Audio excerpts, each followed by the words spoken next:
पाकिस्तान में फिर दिखा आतंकी और सेना का गठजोड़। पोस्टर लगे हैं लश्कर के आतंकवादी और आसिम मुनीर और पाकिस्तान के दूसरे लोग एक साथ दिखाई पड़ रहे हैं। ये आप देखिए, पाकिस्तान के तीनों सेनाओं के चीफ और दूसरी तरफ हाफिज सईद और बाकी आतंकवादी एक पोस्टर में। और ये पोस्टर कहाँ लगा है? ये किसी बस स्टैंड पर लगा हुआ है। ये दरअसल रेडिकल बनाने की कोशिश इस वक्त कराची में, कराची और सिंध के कराची में लगाया गया है। वही सिंध जहां पर एक नहर निकालने को लेकर इस वक्त लोग सड़क पर उतर आए हैं और पाकिस्तान में जबरदस्त खिलाफत अब दिखने लगी है। वही कराची जिस बंदरगाह को 1971 में पूरी तरह से ब्लॉकेट कर दिया गया था, वही कराची जिसको इस बार तबाह करने के लिए नेवी आदेश का इंतजार कर रही थी। हालांकि उससे पहले एयरफोर्स और आर्मी ने वो काम कर दिया था जिससे नेवी को वहां पर कदम उठाने की आवश्यकता नहीं पड़ी, सबक दे दिया गया। विंग कमांडर प्रफुल्ल बख्शी मेरे साथ इस वक्त जुड़ गए हैं। विंग कमांडर प्रफुल्ल बख्शी, हम पाकिस्तान से आ रही धमकियों को सुन रहे हैं और देख रहे हैं।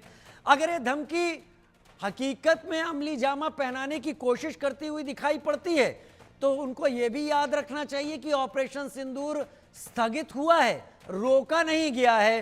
तो दूसरा ऑपरेशन सिंदूर का 2.0 इस बार कितनी तबाही लाएगा ये एक्सपेक्टेड नहीं है, उसकी कोई भी क्वांटिटी हो सकती है। लेकिन मैं एक सवाल, एक न्यूज से थोड़ा हैरान हुआ।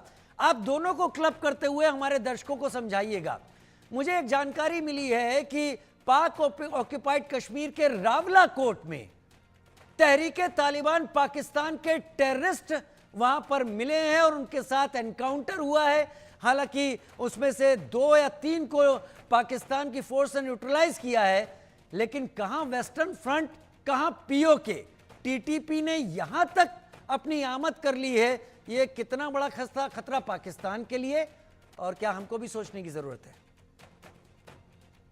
हमको अपनी सोचने की इसलिए जरूरत पड़ेगी कि अपनी जो प्लानिंग में अगर हमको थोड़ा सा चेंजेस लाने हैं वो हमको लाएंगे और हमको ये आंकड़े मिलते रहेंगे। देखिए, पाकिस्तान के अंदर जो टेररिस्ट एलिमेंट है वो सारा पाकिस्तान की मुट्ठी में नहीं है।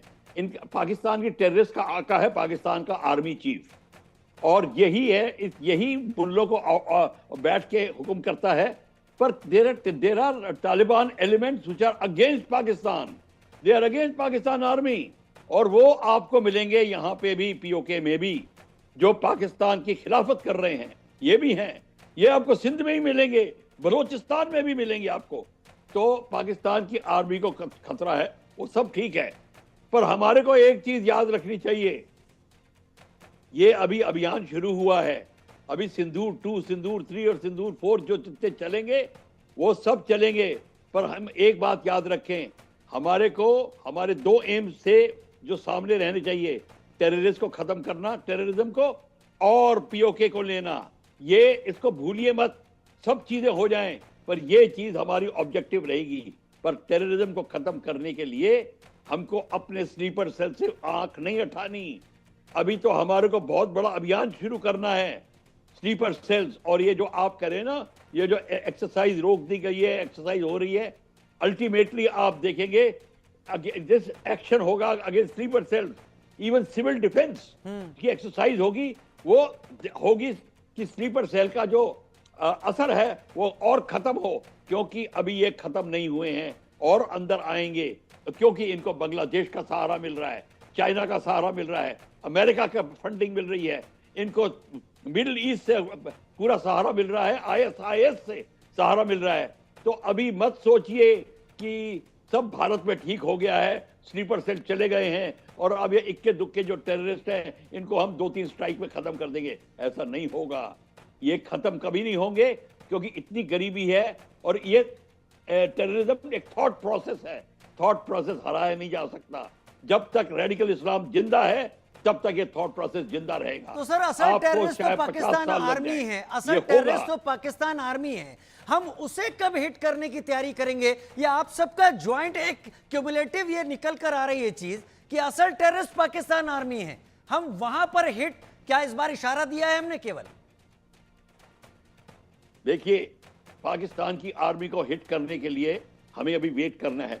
हम आपस में बैठे हैं टेलीविजन पे, हमारे पास सारे आंकड़े नहीं हैं।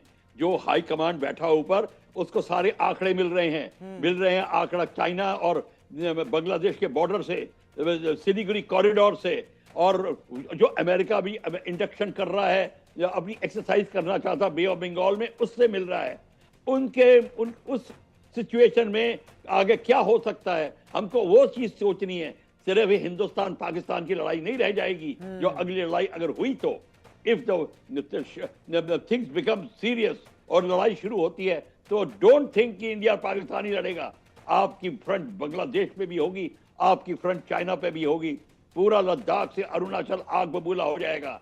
तो हमको उसकी तैयारी करनी है। इसलिए आई एम हैप्पी कि प्रधानमंत्री की गवर्नमेंट अभी कोई स्टेटमेंट नहीं बना रही, क्योंकि हमको अभी बड़ा गहर सोच करनी है और इनपुट्स डालने हैं कि आगे क्या होगा। तो 3-4 स्ट्राइक्स में 3-4 बेस सब और करेंगे, 9 बेस और उड़ा देंगे, कोई फर्क नहीं पड़ेगा। आप 200-300 टेररिस्ट मार दीजिए, वो और आ जाएंगे। इनको आप खत्म नहीं कर सकते। ये थॉट प्रोसेस है। ये तो बाहर से भी आ सकते हैं, अभी तो फॉरेन टेररिस्ट आएंगे। आपको किसने कह दिया जो नहीं आएंगे? वो पहले से आ रहे हैं। उनको इतना अफगानिस्तान में आर्मामेंट पड़ा हुआ है, ये 18 बिलियन का आर्मामेंट पड़ा हुआ है वहां पे। वो उसमें अटैक हेलीकॉप्टर्स हैं, मोटर्स हैं, सब कुछ है उनके पास। तो इसलिए हमको बहुत घोर तैयारी करनी है। तैयारी में कमी नहीं लानी चाहिए। और ये जो सिविल डिफेंस की एक्सरसाइज जो होनी थी, इस पे रोक क्यों लगी है? मैं एक क्वेश्चन पूछना चाहता हूं। इसको जल्दी से जल्दी स्टार्ट किया जाए। आपको पता नहीं कब से क्या हो सकता है। इसलिए मेरी तरफ से एज एन एनालिस्ट मैं ये कहूंगा, हमें civil defence exercise at once ready start करनी चाहिए and we should become efficient. जो 1971 में किया था अब करना पड़ेगा। पर अभी आई एम सॉरी, हमको अभी वो मोमेंटम आया नहीं है। हम सिर्फ